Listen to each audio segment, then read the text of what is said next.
আসসালামু আলাইকুম। সবাইকে শান্ত ড্রিমস চ্যানেলের পক্ষ থেকে স্বাগত জানাচ্ছি। এই মুহূর্তে আমি আছি পাঠক সমাবেশ কেন্দ্র শাহবাগের কাঁটাবন শাখার সামনে। পাঠক সমাবেশটি কেন্দ্রটি প্রতিষ্ঠিত হয় 1987 সালে। ছোট পরিসরে যাত্রা শুরু করে, যাকে বই পড়া রাজ্য হিসাবে এটি বেশ পরিচিত। চলুন আমরা পাঠক সমাবেশ কেন্দ্র ভিতর থেকে ঘুরে আসি। যে বই পড়তে ভালোবাসে সে কখনো একা থাকে না।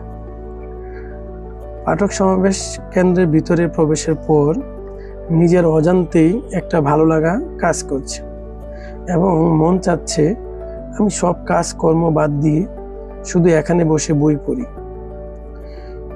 একটা উক্তি আছে, যে ঘরে বই নেই সেই ঘর যেন আত্মাহীন দেহ। আপনারা দেখতে পাচ্ছেন ভিতরে অনেক বইয়ের সমারোহ।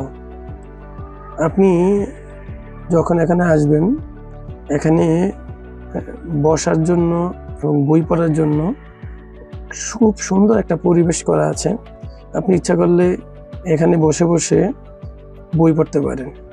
বই পড়ার পর যদি বইটা ভালো লাগে তাহলে আপনি বইটা কিনেও নিতে পারবেন।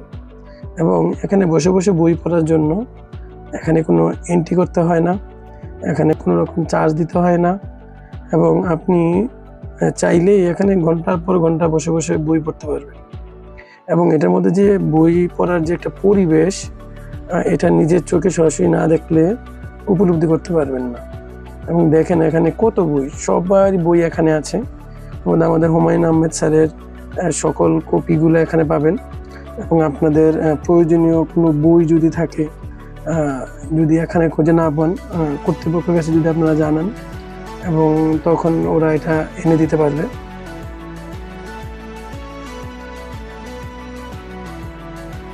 পাঠক সমাবেশের কাঁটাবন কেন্দ্রের পাশাপাশি আজিজ মার্কেটে একটি শাখা আছে, এবং দেশের গণ্ডি পেরিয়ে বিদেশের মাটিতে ভারতের কলকাতায় আরেকটি শাখা রয়েছে। এত সুন্দর মনোরম পরিবেশের মধ্যে বই পড়ার আনন্দ দ্বিগুণ বাড়িয়ে দেয়।